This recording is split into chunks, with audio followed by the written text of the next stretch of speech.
There are a lot of monsters to hunt in Monster Hunter. It's like that's the point or something. So many, in fact, that we aren't going to go over all of them. In this video, we'll mainly do the ones found in Monster Hunter World, which has not only brought Monster Hunter a bit more into the mainstream, but is also Capcom's best-selling game of all time. And with monsters named things like Rathalos, Nergigante, and Safi'jiiva? Gosh, I'm gonna mispronounce so many of these today, I'm sorry. But I was wondering if they have some form of coherent etymology. So that's this video, the etymology of Monster Hunter monsters. Alatreon, the blazing black dragon that has haunted my dreams since Monster Hunter 3. The name starts with the Latin word for wing, ala, and it also pulls from eon, or old, which is not as common as I thought it would be in this game. But in his weapons, we see the word altheos, which isn't a real word, though it's similar to the Greek term atheos, which means godless. Thus, they likely added the L from Allah to make its name meaning, godless wings. Though the name in the Japanese version makes way more sense. It's glittering winged dragon. And, well, it does glitter before it's beat down. Glavenus and its other types are all named after its large blade-like tail being a glaive, which directly translates to a sword. And the nus in the name is a Latin suffix meaning pertaining to, later changed to enus, meaning born of. And yeah, it was born of a blade for sure, it's a lizard with a knife! Rathalos, the Pikachu of the series. Knee-jerk response is wrath comes from wrath, or to be angry and aggressive, which Rathalos are. But could it be deeper? Its Japanese name is Hiryu, and surprise surprise, that means fire dragon. It's the Charizard of the series after all. The suffix los can also mean diminutive, or young, small wrath. And that's not entirely wrong again, because Rathalos aren't the big bads of anywhere, just the first challenging fight, but not nearly the last. Another theory could be that it's wrath and talon, as it has rather sharp talons, and its animations are all based off of birds of prey. The secondary counterpart to Rathalos is Rathian, the female version of the monster, with similar name structure. Wrath, but instead of a masculine diminutive, it is a feminine diminutive. Leshen is a crossover monster from The Witcher 3. With it, you can get Geralt's armor, which is cool, but sort of out of the ordinary. However, Leshen in Polish is leshi, coming from their word for forest, les. A Leshen is basically the Polish version of a Spriggan, which is a living tree man who rules over the forest, typically killing people it doesn't like or causing mischief, like turning your clothes inside out without you knowing. Legiana. Oh, I get it. Ha, because it has legs. Wait, it flies all the time. Why name it after legs then? Legiana is one of the few newer monsters whose name wasn't translated, possibly due to wanting the online community to not have to know both the Japanese and English names. So they took its Japanese name and wrote it in English, a transliteration rather than a translation. Though the true transliteration looks like this. So, Lana is a Latin suffix typically converting nouns into mass nouns, like Shakespearean quotation. It's not just one of Shakespeare's quotes, it's a lot of them, but they are all nouns. Does that make sense? And reg, or leg, is what we have a lot of. Sticking with Latin, reg could be rule, like a queen, ruling over others. Heck, Regina is Latin for queen, which works, as it's possibly saying that they are all rulers, which is true, as it's the top predator for the area it's found in. So, let's talk a wee bit more about how this translation problem really is what it is. You see, in Japanese, the monsters all have two names, sort of. One in katakana, like Legiana, and then another smaller name in kanji. These are used almost interchangeably in the Japanese language, the two names. However, one is much simpler. Take Legiana, hard name, but its kanji name is Fuhioryu, which is literally wind-drifting wyvern, which is much easier to explain because it explains it exactly. This is similar to titles or categories in Pokemon, like the Flame Pokemon, the Mouse Pokemon, the dev's intended name meaning, which the English translation team used to use to make up names for the monsters. I say used to because these days the world is much more connected, and so a lot of modern names, even in English, are kept the same as the Japanese name, which means we lose some of the magic, but also gain some in other regards. Guess it's just an opinion. But let's just say, researching the newer ones is way easier thanks to this. Moving on, Odogaron, or Old Dog Aaron, as some say. Again, this is a Japanese name, so if we look at it in that context, I immediately see Odo from the cruel Oda Nobunaga, and dragon. And well, Odogaron is a cruel predator, making a meal of any meat it can find. ruthless, like Nobu. Then there's the Japanese expression of oro, which is something that means uneasiness, or fearful. Then there is, of course, just dog dragon, but with an O in front of it. Oh, because it's a dog dragon. Wow. Jyuratodus. My spell checker wants to turn this name into Ceratodus, which is what this thing is based on. A weird, prehistoric lungfish creature with leg-like fins. And well, it sort of makes sense. It could also be an odd corruption of Jyuratodus, meaning hard tooth in Latin, and it has small little teeth and hardened plates along its body. However, interestingly enough, its subspecies does not share its name. Rather, they are known as the Lavasioth. So then, why not name Jyuratodus Mudsioth? Heck, why not name this one Lava Jyuratodus? Translators, why? Well, Lavasioth is the English team changing the name. I mean, it lives in lava like it was water. And likely it has that oth for the same reason as our next monster, the Plesioths. Or is it Plesioths? Have I been pronouncing things okay? Anyway, they're great because it's Piscine, which means fish. Or it's based on the Plesiosaurus, which may also be where the th comes from. A bad corruption on Orus or Eos. Or that th comes from behemoth, meaning large. I mean, behemoth, the th at the end as a suffix, even though th isn't technically a suffix. Man, it is so much easier when it's just the Japanese name. I mean, Lavasioth, it's just Yogan Ryu, which just means lava dragon. I'm mad it's this hard for me. Unlike Tigrex, the easiest one. He is a tiger, and a rex, meaning king. Also the whole Tyrannosaurus Rex head shape. Pretty easy here, thank goodness. Thank you, translation team.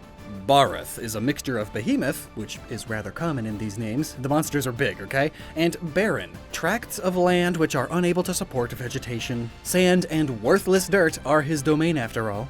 Alternatively, the Spanish word for mud is barro, and we're back to worthless dirt. His Japanese title is Sand and Earth Dragon, and deserts are typically barren, and he is the big baron of barren barrow here. Zinogre, or its Japanese spelling of Zinogre, is a pun on Jin, meaning very fast, and from the auga, or ogre, we get a comment on its brutish appearance. The reason that Zinogre looks like a wolf and has thunder power is partially inspired by the legend of the thunder beast, Raiju, often depicted in the form of a wolf or canine, and typically very fast. Deviljho, or Deviljho, or Evil Joe, you might say, the angry pickle. But the devil here only covers half of its tormented name. In Japanese, it's basically Evil Jaw, roughly translated. And in French, the jaw would sound much more like jaw. Jaw. That's me attempting to say jaw with a French accent. Jaw. So the English name is Deviljho. Diablos. Funnily enough, unlike the Rathalos, there is no name for the female variation. Rather, it's just black Diablos. I guess they are the most masculine power couple possible. Well, their name is Spanish, from Diablo and Los, aka the devil. Fitting, due to its nature and huge horns, which resemble devil horns. Dodogama, a Japanese name for a good boy, and what a good little boy he is! Eating rocks, minding his own business. Who would want to kill such a nice young lad? It's named after dodu, a common Japanese sound in manga for explosions, similar to our boom. Or the dodo could be because this thing is dumb as rocks, like the extinct bird, the dodo, and gama is toad. Some sources claim that his name also has maru, which means circle, so he's a dumb, round toad that blows up. And it's not wrong. However, not entirely a toad. Yes, it has a large mouth, but it doesn't hop. And we know that there are monster frogs, just look at Tetsucabra, whose name in Japanese comes from tetsu, the Japanese word for iron, as well as words meaning demonic, akuma, and ganko, stubborn. There's also kabu from kabuto in there, the typically fancy, horned samurai armor. But it's not in Monster Hunter World, so moving on. Tobi Kadachi, what a fun name. In an interview, the developers actually explained a little bit of the naming process here. They say they like to use the monster's name to help the hunter by describing it in its name. The name here comes from tobu, which is fly in Japanese, combined with kagachi, an old way of saying snake. However, they couldn't just name it those words. A lot of effort goes into naming things, especially international things. I mean, kaga in Italian is a rude word, so they had to change it. And if they changed one part of the name, they may need to change more to make it more of a name and less of a compound word. So, Kadachi instead of kagachi. And speaking of rude words, Tzitzi-Ya-Ku. Unfortunately, the devs forgot to check every language because tzitzi in Bulgarian means boobs. Which, it probably isn't good for PR. only good for my thumbnails. It also doesn't help that Yaku is slang for something cool, so its name is basically cool boobs. Again, not wrong? I mean, the monster flashes you all the time, so... however, I believe that's not their intended name. And actually, there are a lot of languages where Tzitzi is a rude word. Many monsters actually have some language where they are a naughty word, but that's just international showbiz, kids. Words are fun. Like Zapatos? It's so close to Zapdos, but one means shoe in Spanish and the other is a lightning bird. Tzitzi's real naming could just be the Hebrew name Tzi twice, which means navy, in reference to its dark blue coloration, or its blue flash panel eyebrows. And Yaku is what I'm going to assume is a suffix for a species, like sister taxa, or taxonomy, just like Kulu-Ya-Ku. Yaku is probably the family name of these bird-like wyverns, so it's a navy bird. Or for some reason they based it off the Tzitzi middle, which I could see, if you just ignored most of the lore behind the Tzitzi middle. Yaku, as a verb in Japanese, is to roast. And these are the best birds to have a good old barbecue with, if you know what I'm saying. Yaku is also the Japanese equivalent to drum, like in velocidrome, the translated taxa suffix of raptor-like bipeds. Speaking of Yaku, it's Kulu-Ya-Ku. It could be from the Hawaiian kulu, meaning drop, trickle, or leak, and the bird does drop its rock. However, that definition is for liquid or liquor, not for a rock bird. Kulu in the Chewian language means great or big, and it is a big bird. Oh, and it's yellow, like Big Bird. But that still sounds like a weak reasoning, so let's move on to something cooler. Nergigante. Nergigante's etymology is a combo of gigante, Spanish for giant, and Nergal, the Mesopotamian god of war, pestilence, and destruction. Nergal was described as a raging king and ferocious one that had dominion over the Mesopotamian netherworld and deadlands, which may be perfect for this destructive spiky boy. Nergal was also the sunset, or the dying sun, which segues into our next one, Zorah Magdaros. Zorah is a Czech and Slavic word for dawn, so the opposite of Nergigante, and its killer. If Zorah is the birth of the sun, the killer of dragons would be its sunset. Though if we do include the H in his first name, it's Zorah, which is also the birthplace of Samson, the biblical strong man with great hair.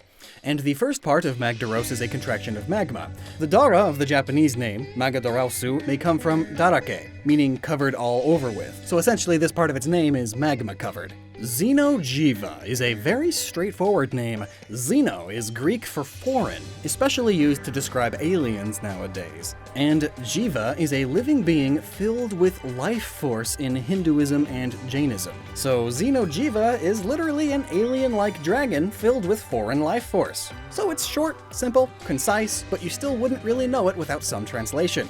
I like it. Safi'jiiva is the adult form of Xeno'jiiva, so that suggests that the jiva here still means a living being filled with life force. Safi then is from safin, an Arabic word meaning pure or fully devoted, clean.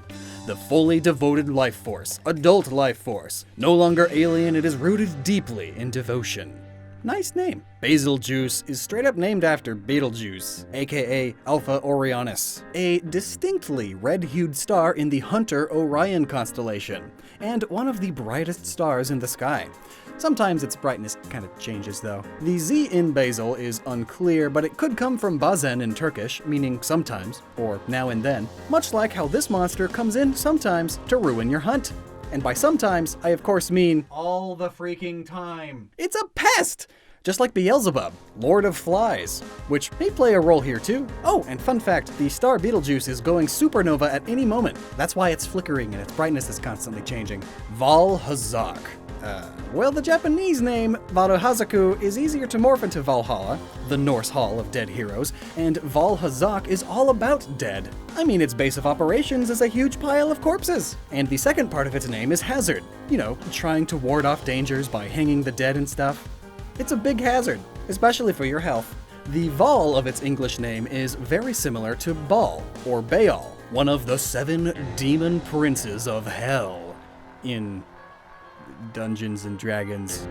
But in the real world, Baal was an ancient Middle Eastern god who sometimes had control of the wind and weather. They would also just hang out in the underworld during the spring and summer. It was too lively for them up here, I guess. Oh, and if you don't know, Vaal has a huge wind attack. Hence the Baal inspiration. Velkhana is the iceborn wyvern. and its name may also reference Valhalla, or perhaps the Valkyries themselves even. I mean, it's fitting of an ice wyvern, but let's look at its Japanese name, Ivarukena. The first bit sounds similar to ivory, referencing its icy snow-white appearance, and Kana, or Kana, has many meanings. But keeping to the idea of Vikings, in Swedish, it means to slide, typically referencing icy ground. Teostra, like many other monster names that the translation team worked on, has its English name being simply a simplification of the Japanese name.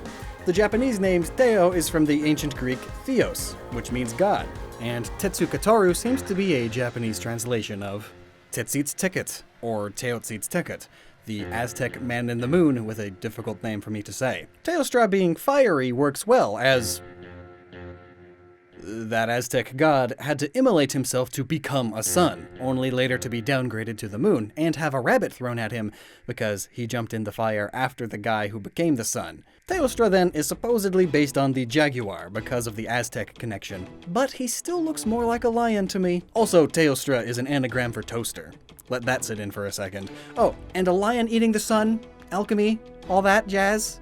Yeah, I know I said jaguar, but it definitely has leonin features. Heck, it's essentially a fire manticore when you get down to the basic elements. Now then, Teostra has a female mate, Lunastra. Like Teostra, Lunastra is based on an Aztec god, Ninahuatzin, who also sacrificed himself in a fire, along with that other Aztec god, so that he could become a sun. Though as far as the name goes, Luna implies the moon, which is actually Teostra's territory. However, the moon is typically seen as the symbol of the feminine, so it's fitting. That god's name doesn't really scream Lunastra though, but thankfully the name is simple. Lunar and astral. Wow. Kushala Daora is a straight romanization of the Japanese name. Supposedly, the Japanese name is derived from Rudraksha, dried red seeds used as prayer beads in Hinduism, similar in appearance to his armor. Even his little red nose is influenced by this, from the Panchamuki Rudraksha. Daora is also from the Rudraksha, just with letters rearranged. However, many kaiju in the Godzilla franchise and abroad have a last name of Dora, like King Ghidorah. Plus, Hedora is Hydra in Russian, transliterated in Japanese. Then, diving into the ancient Greek, we see it could mean sea serpent, or just serpent. And back in the ancient days, dragon and Hydra and sea serpent were all very similar, mainly because modern dragons weren't exactly a thing yet. Kirin! It's even simpler than Xeno'jiiva. Kirin is a Kirin. The Kirin is an East Asian mythical chimeral creature with antlers, flowing hair, and cloven hooves. They are elusive, auspicious, divine, peaceful creatures who admire the sagacious and avoid harming the innocent. Kirins became sort of entangled with giraffes when African animals were brought back east. Exact details vary by culture, but the average Kirin is gradually adopting a more and more unicorn-like look due to Western influences. It's often relinquishing its deer-like pair of antlers for a single conical spike. So basically, it's a Kirin. Kirin is a Kirin. Wow. Then Behemoth is named after a behemoth, which is where we get the word behemoth from. Behemoth meaning giant, but the behemoth is a beast from the biblical book of Job. It's apparently a form of the primeval chaos monster defeated by God at the beginning of creation. He is paired with the other chaos monster, Leviathan, which is also a monster. And according to later Jewish tradition, both would become food for the righteous at the end times. Paolumu, one of my favorites, the fluffy friend bat. Little ball of cute stuff. The Pao could come from Chinese. It just means empty and big, which this bat is, as it just inflates itself to float up. That sack is just big and empty, just like my head when I look at it. No thoughts, only love. In Japanese, Pao can mean yurt, which is basically a fancy pop-up tent. Pao could also be a reference to Pao steamed buns, which look kind of like its fluffed neck sack. All are good reasons for the name Pao. However, the second part is less meaningful. Lumu could be derived from lumi, meaning light, but the luminance one, not the weight one. So it could also be Luna, like the moon. After all, it does kind of look like an angry moon with a face that looks kind of like a bat. And bats are the night after all. Anjanath, the T-Rex looking nerd of the New World. And here I'm sort of at a loss for ideas. It could be Engine Wrath? I mean, it spits fire and engines run off liquid T-Rexes. No? Okay. Anjanath's name comes from two Arabic names, Anka, meaning wings, and Jin, meaning hidden, basically alluding to its final fight. Banbaro, or Bafubaro in Japanese, is a large buffalo, which is its name. Buffalo, just Romanized Japanese buffalo. But did you know? Buffalo, buffalo, buffalo, buffalo, buffalo, buffalo, buffalo, buffalo? That's a grammatically correct sentence in English. Oh, and its name also has Barrow again, meaning barren wastes. Just like the icy lands it inhabits. Barioth or Barioth. Again, Eoth coming from behemoth. Or mammoth, which many of the ice-like monsters' names may come from. I mean, it makes sense. Mammoths live in the cold. Bar or Bari then, again, comes from Barret. It's like we have 4 syllables and we're just mix-mashing them however we can. Fatalis. Well, it's a fatal fight, all right. No one has ever beaten Fatalis because that would mean I'm not good at the game. So yeah, fatal. Or is it fatal and ish because some people have lived through it? Am I just a carting scrub? Well, Fata is also Latin for fate, and given that its Japanese name is Miraboreus, which references the Aurora Borealis, we can easily assume that's also where the Alice at the end of Fatalis comes from. Beotodus. The Old English word beot means threat or danger, and odus is Latin from the Proto-Baltic suffix uatus, meaning to eat or to bite. Whoa, this one has a simple naming scheme. Thanks, translation team. Dangerous to eat, or it's dangerous and it eats. Well, that is a good-looking fish, but that horn, right? Radoban. Well, he's a rad dude. Is that enough for a meaning? No? Okay, well, rad in German and rado in Esperanto means wheel, hence the spinning, and bahn in Dutch is road, or track. Now, while it sounds odd to call a monster wheel track, think about this guy. He's covered in tar, a common road construction material, and he rolls around at the speed of sound. He's got places to go. Heck, his name is really close to Autobahn, the German high-speed superhighway. Now, Uragon, that's just Jay Leno. Its name is similar to Radoban. Knee-jerk response is that Ura is a corruption on ore, its main source of food in its diet. Gon, however, is slightly different from Ban. Still Dutch, but instead of meaning road, Gon means to walk or travel, possibly making the name Traveling Stone or Moving Ore, which Uragon is definitely doing. Great Gyris, or Gylos in Japanese, is probably named after the Gila lizard, with its very hard armored body and very painful venomous bites. Really, that just fits perfectly. The suffix os means having, so if gur meant fang because you show your fangs when you go gur, then the name would mean fang-having creature. Great Jaggeris! The glutton of punishment and most hunted by people who are monsters. I mean, who would kill this poor little boy? He just hungry. The beginning of its name is Jagger, which is close to the German word Jäger, meaning hunter, and in Sanskrit, gras means swallow or eat, consume, which Jaggeris always are. Hungry and on the hunt for food. A consuming hunter, a hunter of food.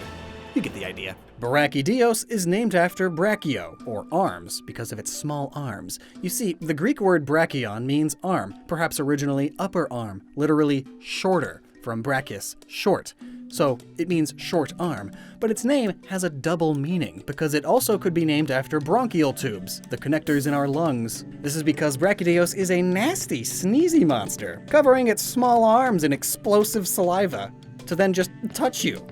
Doesn't it know you're supposed to sneeze into your elbow? Namiel, or Nieromieru in Japanese, is a newer elder dragon, nicknamed the Abyss Dragon. Its name might be based off of the Bulgarian name Namiel, meaning strong woman.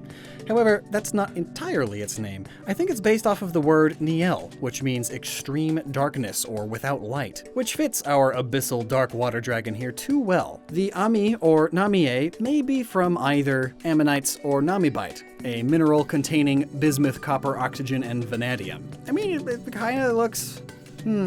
Well, here's Rajang, the monkey himself, known as the Golden Lion. Yet it's a monkey. Rajang comes from Sanskrit. Just remove the G and it's Rajan, which is a noun meaning something like king, sovereign, prince, or chief, possibly referencing the extremely famous Monkey King Sun Wukong. I mean, the armor that you get from him is just fancy Sun Wukong armor. So you know, it is basically just that. Plus, Dragon Ball Z's Son Goku, another famous character based on Sun Wukong, turns into a monkey with a very similar appearance. Wow. Yian Garuga is possibly named after the Garuga, a legendary bird or bird-like creature in Hindu, Buddhist, and Jain faith. After all, the Yian Garuga looks like a wolf bird snake. It's even got a beak. Yian, however, is a prefix or title that other monsters outside of Monster Hunter World have, like the Yian Kutu, which it could be related to. It's also possible that Yian is a reference to the empress of the same name, or the Yian region of China. Yian is also supposedly Gaelic and means one born under the eclipse, but our research is loose on that one.